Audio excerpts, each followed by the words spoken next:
2022 Heisman Trophy winner. A lot of people think this is the most prestigious individual honor in all the sports. And the winner for 2022, Caleb Williams, Southern Cal. Welcome to the Put On Waivers Media Group, home of the Put On Raiders podcast and the Student Body Right podcast.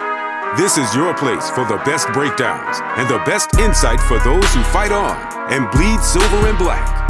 Now, here are your hosts, Dwayne Douglas and Ryan Holmes. And welcome everybody to the glorious episode of the Student Body Right USC podcast. I'm your host, Dwayne Douglas, podcasting off these chilly shores of the Pacific Ocean. Beautiful day out here in Southern California. It's been cold, it's been chilly. I have fought everybody in my house to not put the heat on. I'm going to stay true to my East Coast roots and kind of grin and bear it. If this is going to be our winters, you got to love it. It's only like, it's at nighttime, it gets like 45, sometimes 50 degrees out here in Southern California, but we will, as the two gentlemen behind me, will fight on as far as that goes. PORSBR is my Twitter handle, so definitely check me out on Twitter. And then also for Raider fans, check out the Put On Raiders podcast. And then the Mix podcast as well is out, coming out this week as well. We have USC news, we have Raider news, and we also have San Francisco Giants news, or lack thereof, San Francisco Giant news, because they are doing nothing in free agency as far as that goes, and they have a whole lot of money, so that's another story for another case. But the Raiders, the Trojans, have another winner of the Heisman, and that's Caleb Williams. Caleb Williams has kind of took college football by storm, kind of saw it firsthand. I remember the first game of the year, just sitting in the stands watching him play against Rice. Even though it was against Rice, just the footwork, the ability to make on target throws, the accuracy to extend plays when need be. All those things are what you love about a guy like Caleb Williams. I mean, Caleb Williams is that kind of special player. He's fun to watch in every way, and he's everything you want a leader to be. Like he's that's all he is. I mean, he's everything you want a leader to be, as far as just just making people holding people accountable, making sure that people are where they're supposed to be, taking care of your offensive linemen. I mean, you heard the stories about him and the offensive line. If he was going to go to New York, he wanted to bring all 8 offensive linemen with him, or he wasn't going. I mean, those are the kind of things that you love about Caleb Williams, and that's the kind of leadership you need out of your quarterback if you're going to make big time moves in the Pac-12, the Big Ten, whatever conference you're playing in. Like, you need a leader like that. He even hinted that, hey, maybe it's 2 years. I mean, that would be great if Caleb Williams played 2 years in Los Angeles for the USC Trojans. I don't think that's going to happen, but listen, hey, you never know. Some of these kids love college, and I remember Chris Carter, Ohio State Buckeye wide receiver, great Minnesota Viking as well. He said something that was, somebody asked him if he could come back as a pro or a collegiate, which one would he come back as? And he specifically said he would come back as a Buckeye. And it surprised me. And I was like, come back as a Buckeye? What do you mean? Like, you have this whole situation where like you get in your NFL, you're getting paid, all that stuff like that. But when you really dive into it, it just makes sense, because it's so much camaraderie. You're only in college for that one time in your lifetime. How many moments have you been in your lifetime where you just wish that you were back in that dorm, waking up at 11 o'clock or waking up at 11:45 to go to a 12 o'clock class in college again, whether it was the parties or just the sitting around watching a ball game with friends. Like, that's something that you don't get back. When you become a professional, it's all work at that point. It's all work. It's a job. It's a great job, but it's a job nonetheless. So I understand that whole situation. But Caleb Williams, it's very, I mean, look at his season.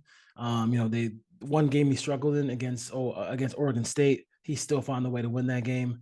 And then the next loss, the two losses he had against Utah, one game he got hurt in the championship game, and the next game he was able to put up 40 something points on the road in a hostile environment and just perform at a great level. I mean, his elusiveness is just unparalleled.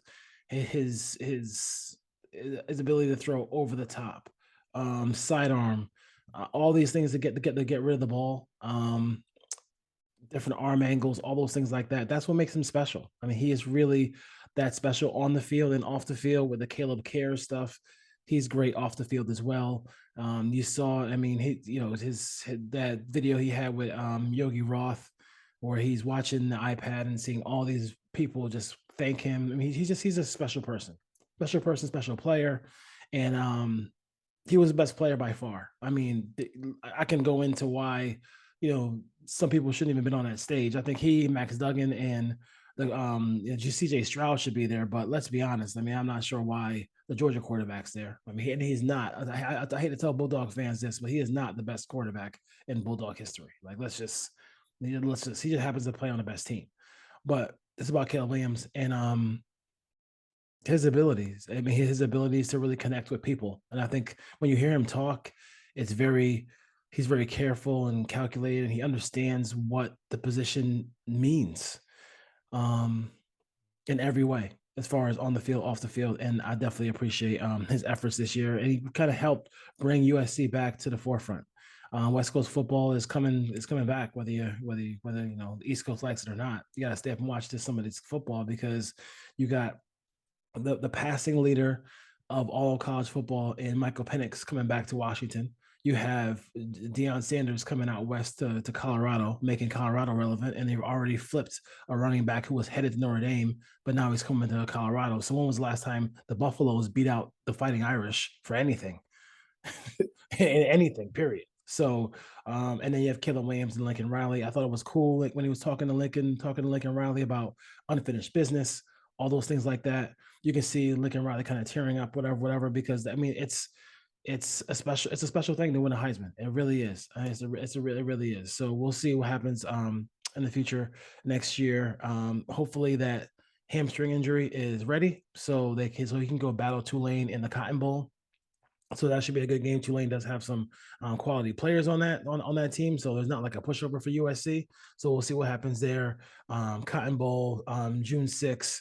You got USC, and then you also have Tulane as far as that goes. So let's go to the man who has 4 Heisman finalists, 3 winners. I mean, Lincoln Riley. Let's be honest. Like, if there is a couple of spots you want to go to in a college football, in the whole college, in the whole country, to play college football and play quarterback, not all of them can go to one school. But let's be honest, you probably want to go to USC. You probably want to go to Alabama. You probably want to go to Ohio State.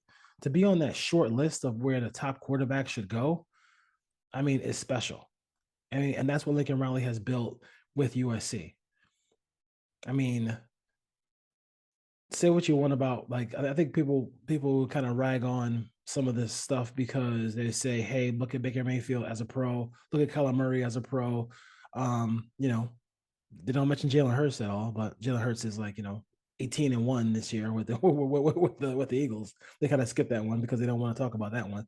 But this guy seems like he takes some of the best attributes from a Baker Mayfield, takes some of the best attributes from a Kyler Murray with his elusive ability. He's not going to run you over like maybe a Jalen Hurts, but at the end of the day, I mean, let's be real. Like, he could be the best quarterback at USC ever.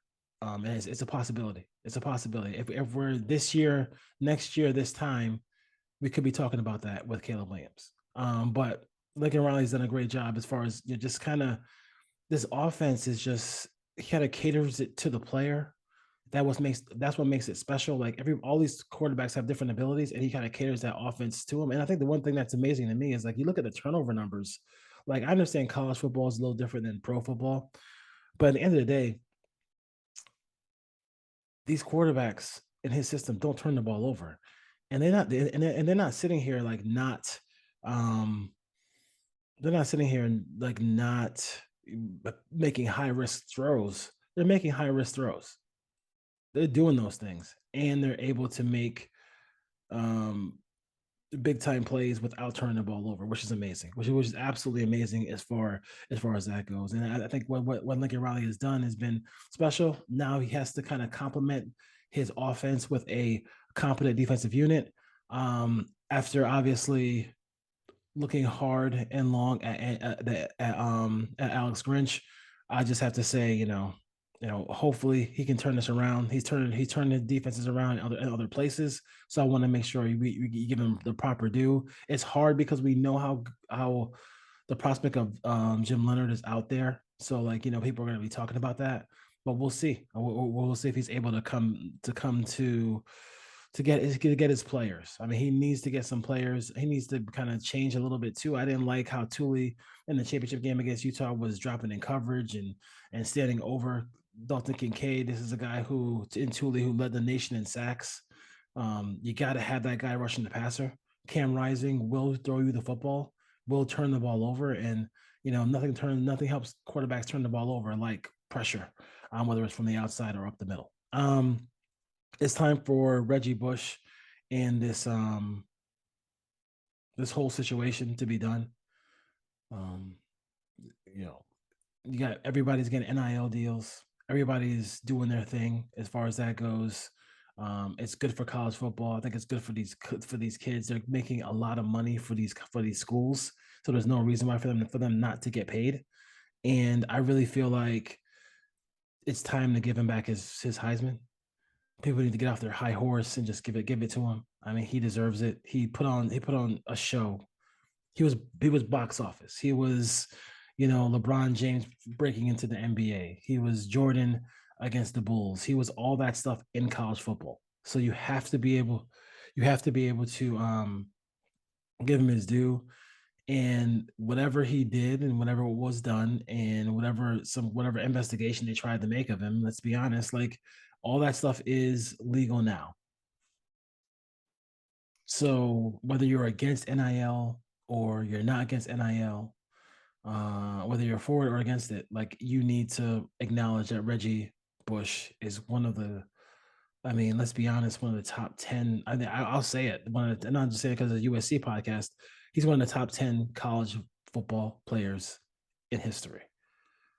He just think about if you were an opponent of the Trojans and how your heart used to sink the minute number 5 got the ball.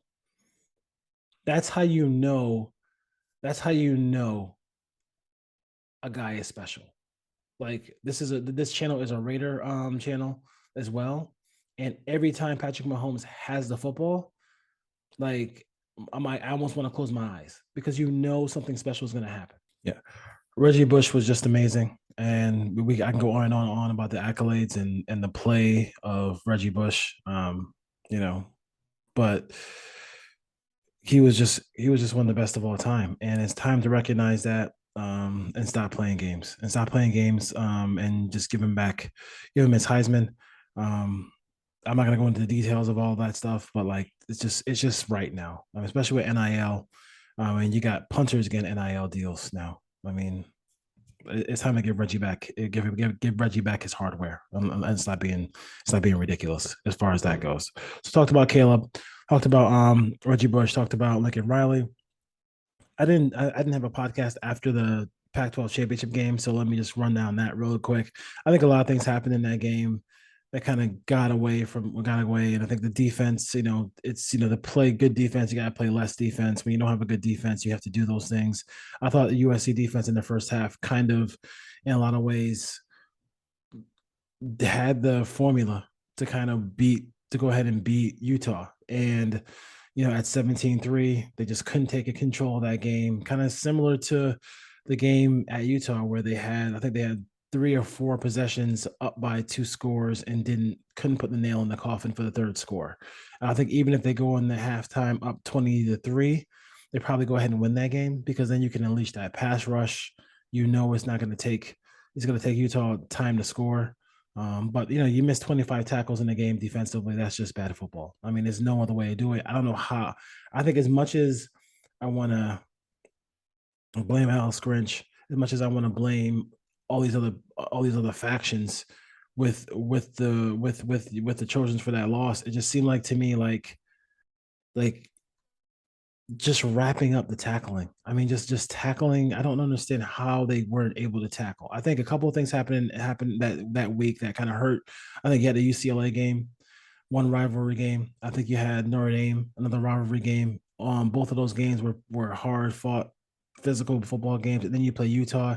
I thought it was I thought it was I thought it was important that Utah had a bye week before that game.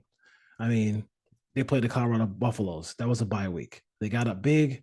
They could just relax and get ready for USC. They took care of they took care of that business in that game rather quickly.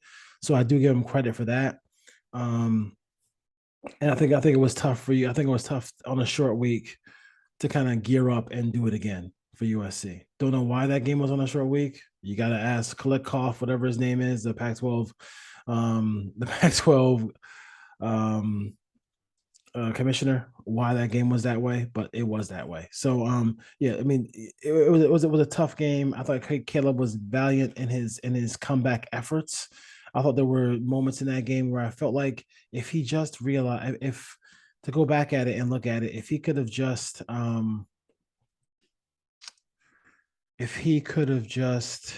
like at Riley, I'm talking about,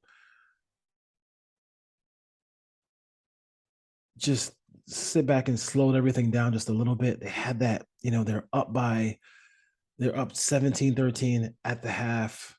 You could just run the football there on that 2nd and 1 just to get the first down, to keep the clock moving.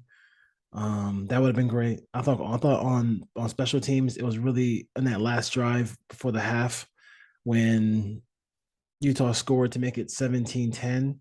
You can't kick the ball with 20 seconds left on the play clock. You gotta even take a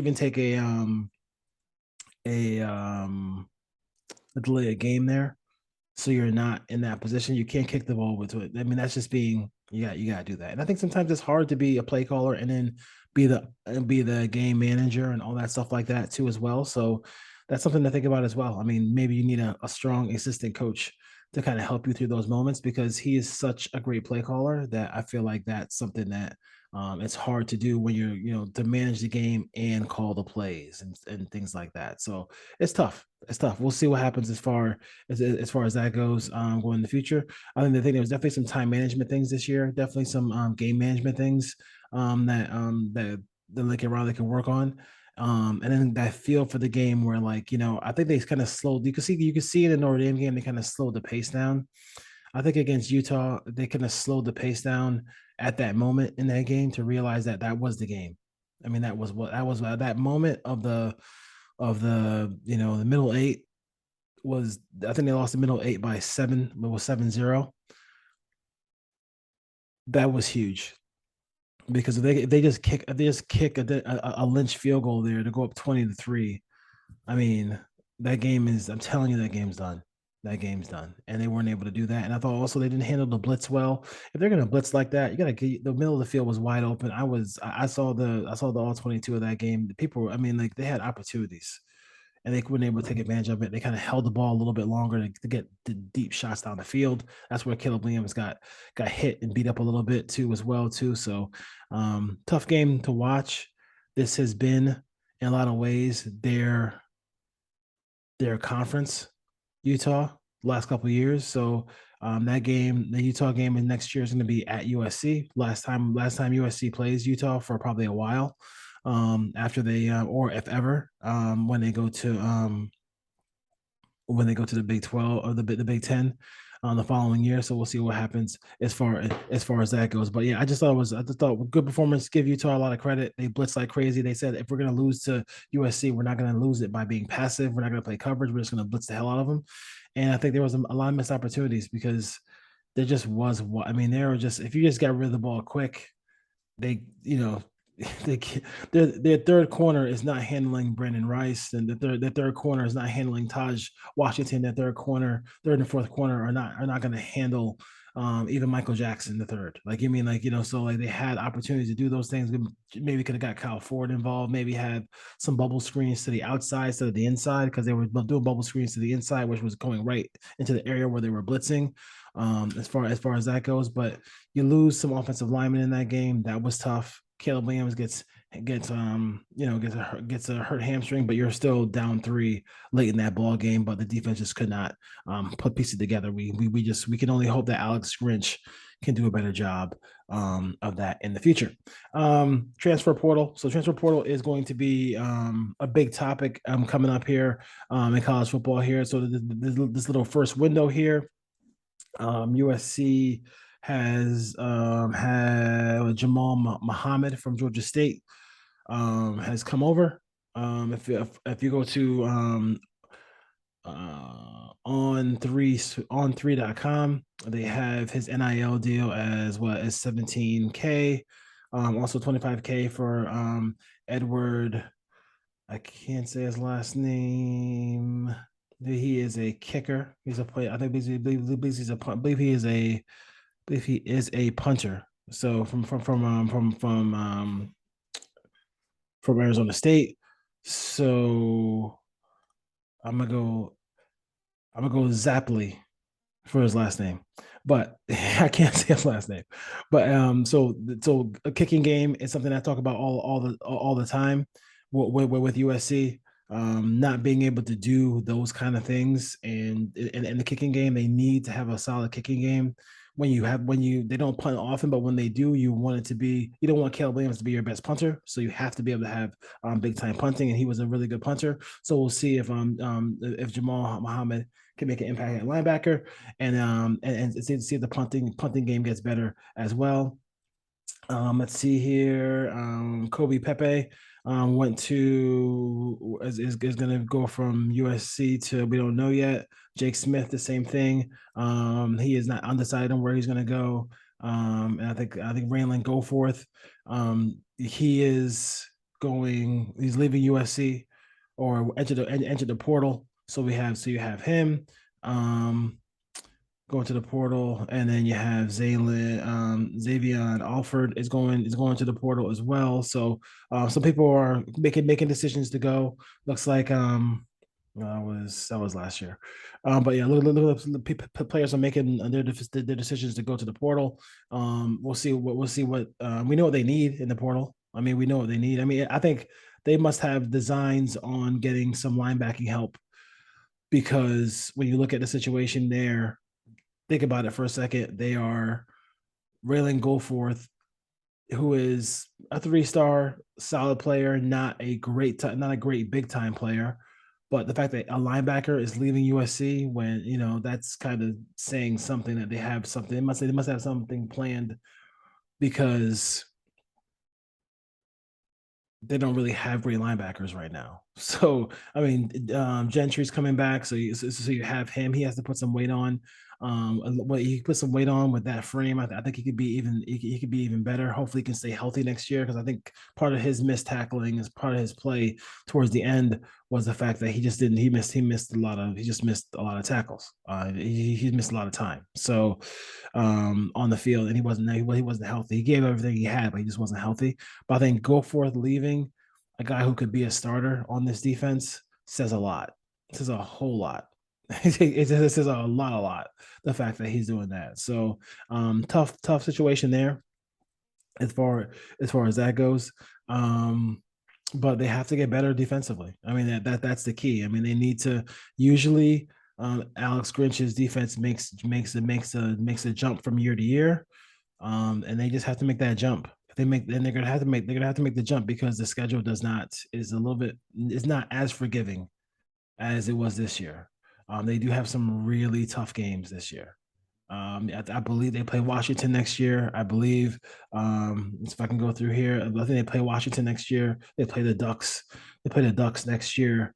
UCLA. We'll see what they do at quarterback. They play the Utes in in Los Angeles, so maybe they'll hope for a different result, and they have a couple of games that might have weather elements to it too. So they play at Buffalo with Deion Sanders running the show there, and now they also play at Notre Dame in October. It looks like so. You got to be, you might have some games with some weather and with some weather elements. I didn't even mention about Ducks game. Ducks game could also have elements of weather as well too. So that would be nice because they have to get ready for the Big 12. I mean, sorry, the Big 10, because they definitely will have some elements of weather in that conference as well. So, Student Body Right USC podcast. I took a little bit of a break, but now we're back and we'll have like more of a regularly scheduled cadence to the show. So you'll have an episode on Sunday nights.